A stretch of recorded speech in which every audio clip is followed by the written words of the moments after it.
Depuis le début du confinement, Katharina et son fils Gaspard sortent presque tous les jours. 30 minutes de footing pour garder la forme, toujours munis de leur attestation. Non, je ne savais pas. Si vous sortez, Nouvelle papier. si vous sortez un jour pour courir, vous mettez une nouvelle date, madame. Mais simplement la date changée. La date du jour auquel vous sortez. Okay. Merci. Voilà. Vous avez marqué quoi? Pour la course, c'est essentiel parce que si je reste toute la journée à la maison et les appartements à Paris ne sont pas les plus grands dans le monde, on n'a pas de jardin, c'est un moyen de se dépenser. C'est essentiel. Pour toi aussi, Gaspard? Oui, je pense aussi. Enfin, ça soulage. Malgré la fermeture des quais, à Paris, les joggeurs sont toujours aussi nombreux. Désormais, ils ne peuvent sortir qu'1 heure par jour, dans un rayon d'1 kilomètre autour de leur domicile. C'est vrai que ces derniers jours, j'ai vu beaucoup de gens courir dehors, donc je me dis, j'essaie de le faire une fois de temps en temps, mais si je vois qu'il y a trop de monde, je rentrerai chez moi. Je ferai du sport à la maison. Faire du sport à la maison, c'est ce qu'a choisi Raphaël. Chaque jour, cette avocate suit les cours de Julie Granger, une coach de sport, en direct sur les réseaux sociaux.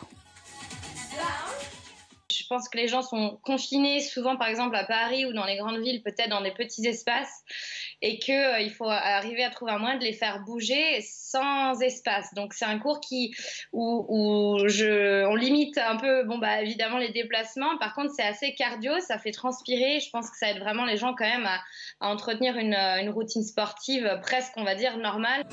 Pour garder la forme, en quarantaine, les sportifs doivent faire preuve d'imagination. Natation. Premier entraînement en intérieur. Musculation. Tennis. Ou encore un marathon sur son balcon. Marc-Antoine Olivier est médaillé de bronze aux derniers Jeux Olympiques en eau libre. La semaine dernière, il quitte Montpellier et son coach Philippe Lucas pour s'entraîner à quelques kilomètres de Valenciennes, chez ses parents, en pleine campagne.